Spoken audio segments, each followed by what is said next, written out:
Yo, what's going on, everyone? This is your boy Say One History on the Awaken Show, and it is time for another edition of the Wacky and Weird here. And before I even go ahead and start the show off, I just want to let you guys know that I take a considerable amount of time doing this research to find things interesting, but to also make sure that it's factual and that I'm not just giving you guys, in a matter of speaking, hoopla. Something that is going to ring true if you were to do the research anywhere else other than listening to my show. So again, with that being said, we are going to be talking about angels in space here. And as strange as that title may sound, this is something that has actually been reported. This is legit. This is actually came from cosmonauts in the Russian astronaut program over there. And this happened right around 1982 here.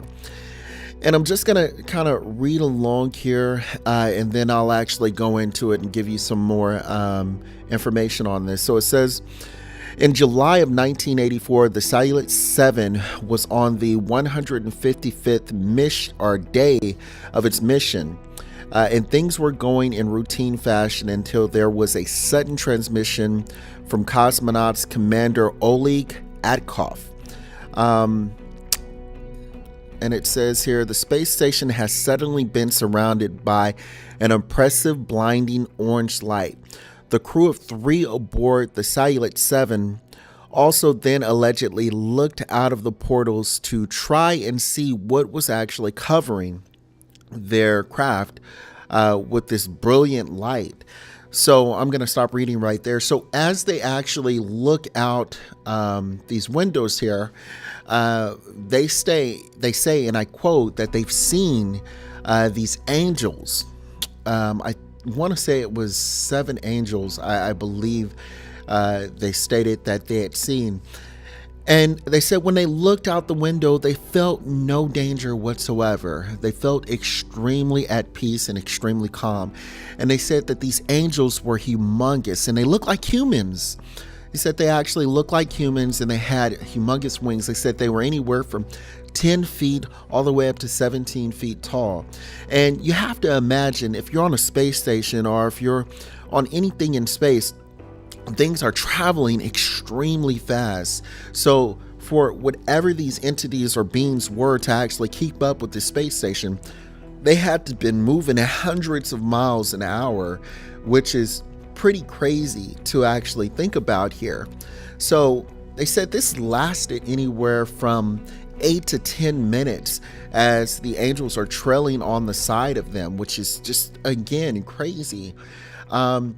So as the event stopped, these 3 cosmonauts obviously were incredibly concerned here. And they were also quite frightened that if they were to report something like this, once they got back to Earth, that they would not be able to travel in space again. So they all chalked it up as just a mass hysteria or a mass just confusion. So they said nothing about it whatsoever at that particular time, obviously, because all of them wanted to go back in space. You guys, they've trained their life to be able to have the opportunity to go in space, and they did not want to jeopardize that. I don't even think I myself would want to jeopardize that if I spent my whole entire life trying to actually do everything I needed to be one of the few to travel in space. So they said nothing when they got or touched down to Earth. Now, the strange thing about this particular story, if that's not strange enough, is that when they got back home, they actually left back for space again, except this time I believe they left with 3 more cosmonauts. And on day 150 or day 166, they also seen the same thing again, except this time it just wasn't the 3 of them, it was all 6 of them. So at this point they are perplexed. They don't know what's going on. They don't know how to explain it here. But again, they chalked it up as mass hysteria because they did not want to be seen as crazy, deranged. You know, like a lot of us are actually seen when we speak on the topic of aliens or UFOs or abductions or anything in the fringe here per se, for the normal people that are out there. So as time progressed and they were out of the space program, one of the cosmonauts came forward, and that's actually how we are speaking in reference to this today. So obviously what I like to do is I like to go in and see if there's any proof, to see if there's any information or any videos perhaps, particularly of what they may have actually seen here. And some of these pictures that you're actually looking at right now are in reference to just basically pictures that I found on the internet to kind of give a representation. Now this one is actually real, and if you can see, kind of looks like the regular ornaments or spacecraft that you would normally see, like if you were at your grandmother's house and she had the ornaments up and, you know, was showing you, you know, these angels or whatnot. So that's kind of what you're looking at right here. But I wanted to go ahead and show you an image of what I actually found on the internet here. It's titled "Russians See Space Beings see space being like angels" here. And it took me a really long time to actually find this here, but this is actually a video of what they could have possibly seen here. And I want to go ahead and play that for you right now. So here we go.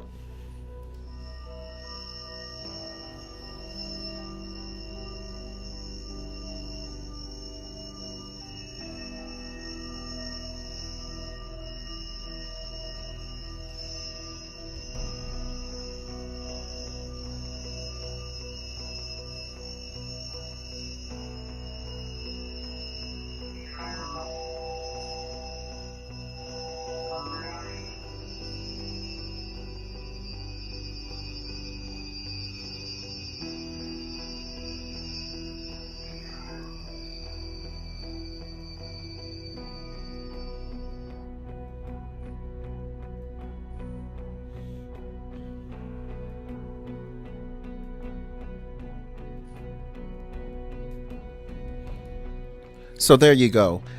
Orange lights, just exactly as they described, almost looking as an entity with wings. I can't really discern if it looks like a human or not. It doesn't to me. But if I had to look at this, if this was factual or fictional, I would definitely have to say fact. Now, is this a situation where we're actually seeing real live angels? I don't know that for sure. But we have visual evidence that's been confirmed. We also have evidence coming from not one eyewitness, but 6 eyewitnesses here, all highly intelligent, all coming from the Russian astronaut space program here. And, you know, this just is something that holds, it seems very true to me, and it rings very true to me. So I would have to say something like this would definitely be real. And I always think of it in this particular perspective here, and you can as well if you find it resonating to you. There are all kinds of things that we haven't discovered within our oceans. I think they said that we only have 10% of our oceans mapped out, and we're still finding new sea creatures in our oceans every day. Now, space is infinitely bigger than all of the oceans that we actually have on Earth combined. And if you think for 1 second that there aren't entities out there that are able to survive in the vacuum of space, well, then you got another thing coming. Because if space is anything like our oceans, then there is tons of activity going on out there. But I digress. So I wanted to actually give you a little more video, and this is coming from one of the astronauts that were actually in that space station and they kind of did a documentary on here. So I'm not going to play all of this here, but I want you guys to get a little bit more information on this, and then we'll come back here. So I'll go ahead and play this for you.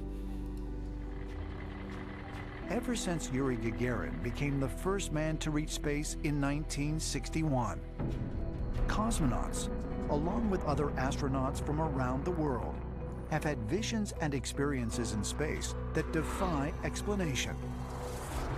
Perhaps the most curious among these incidents is what has become known as the Space Whisper.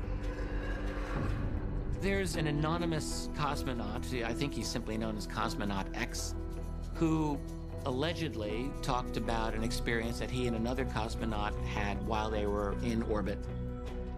What this anonymous cosmonaut said, he heard something speaking to him inside his mind. Both apparently heard this same whispering inside their heads, a kind of telepathic message. This cosmic whisper said that they were his ancestors from the very distant past. They told him things about his own family in the Urals that no one would have known. And they also told him that they should go back to Earth, that Russia was not ready, and, prepare yourself. There were more than one cosmonaut. Some of them knew not to report it because this would eliminate their presence in the space program.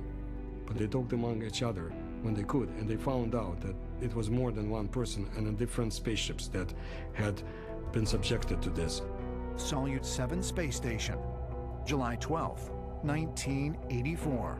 Cosmonauts Oleg Atkov, Leonid Kazim, and Vladimir Solovyov enter the 156th day of their 237-day stay aboard Russia's Scientific Research Space Station.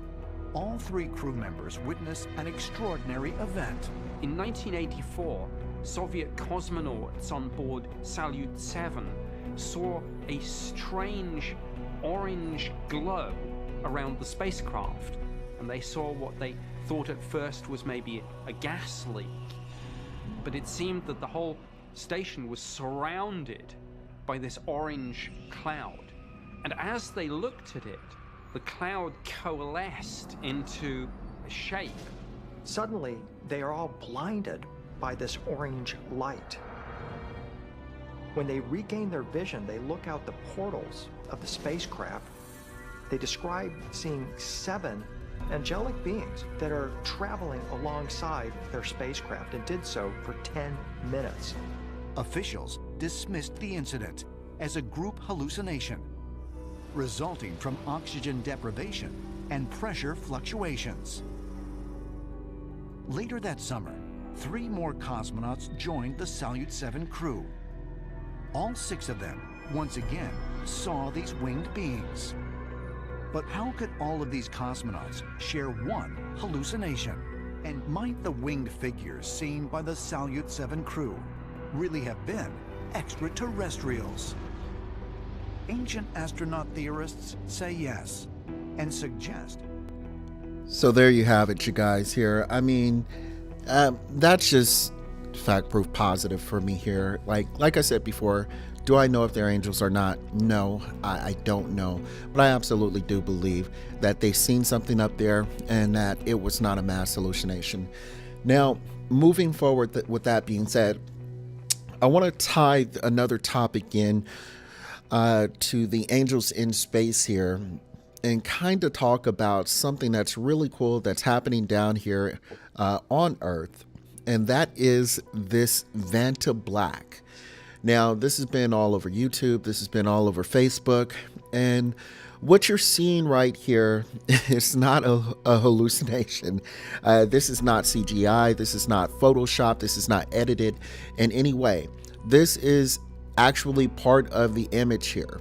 And Vantablack is a sort of fiber that retracts or deflects all light. Now, if you're looking at any other kind of black on Earth here, and you put a light by this by black, what will actually happen is the light will reflect off of it. But there are so many fibers within the actual Vantablack that you can't decipher any angles, curves, and no light gets inside of it whatsoever.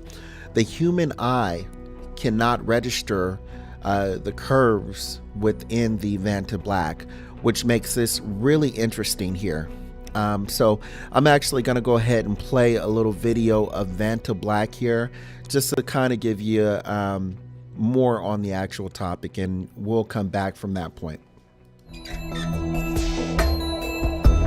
It all started at the University of Surrey. We were developing low temperature growth techniques for working in microchips. And then when we got involved with National Physics Laboratory, they wanted us to transfer that technique onto growing the same material, but as a black absorber on low melting point materials like aluminium.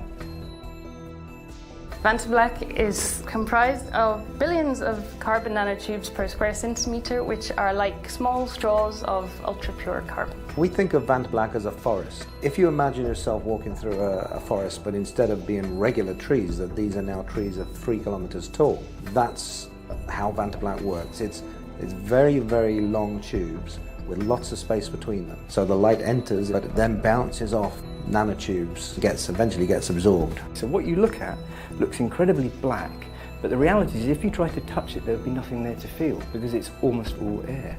Typically a black paint is about 5% reflectance, whereas Vantablack is down 99.965%. To make a material that's 100%, it would have to have no solid form because you've got solid matter there and some light will always bounce off the top of it before it enters into the structure. We have a machine we call a reactor.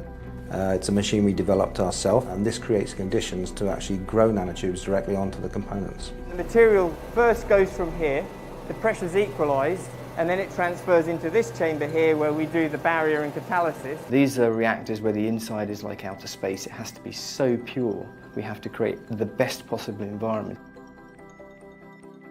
And then we transfer it from this chamber into this reactor here that uses light to grow the blackest material, which is quite poetic.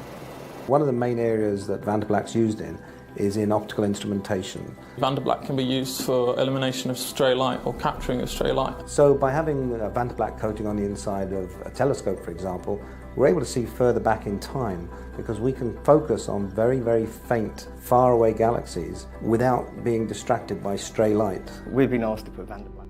So there you have it, you guys. Vantablack. Now, the scientists that have actually created Vantablack, they've actually been approached by millionaires, sheiks, different models and actresses who want to actually use Vantablack for their cars, for their dresses, even for dice, they've actually said here. So very interesting. We'll actually see what kind of applications that Vantablack is going to be used on in the future. But for right now, it seems to be only used for scientific and technological advances. Now, I never do this, but I want to give you guys a theory that I actually have here. I was actually speaking with some people the other day, and actually today too, in reference to this. And I just kind of wanted to throw my theory out there. It's just a theory. Now, we've discovered this Vantablack, and as you can see in this particular picture, you can't decipher any angles or anything in reference to this here. So it is completely invisible to the naked eye, to the human eye. It's something that we can never see, but we know from the information that we've been given that it is almost like microfiber. So we know it's there. We just can't see it. And there's been a lot of studies going on in reference to matter, in reference to black matter, and if that exists, what is it? We know that roughly about 97 to 98% of the universe is actually comprised of this black matter, or this dark matter, for better terms, that's actually out there.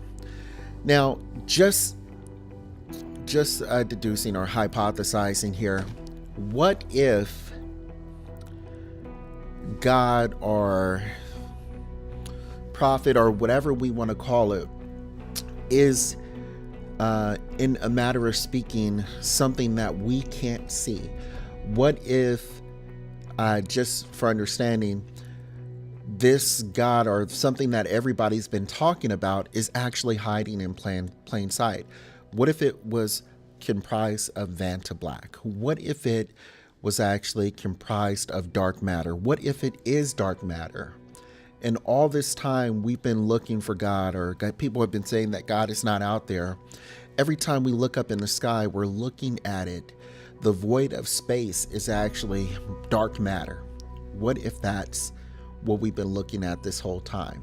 Now, I'm not a big Christian buff or a believer in God or any of that whatsoever, but it crossed my mind and I said, wow, that's really interesting to think about. So I just really wanted to leave you guys with that, since we were actually speaking in regards to the stars and the angels and Vantablack. And just this picture alone really made me think. And I said, wow, we can't see it, but I know it's there. And then I know that's the same thing with, how we look at gods and whatnot. So just a thought. I'm going to get off my soapbox here. I apologize. I kept you guys too long here. I just really wanted to kind of get that out. Tell me what you think. Please like and subscribe here. I'll let you guys go and you enjoy your day. Thank you so much, you guys, and take care. Bye-bye.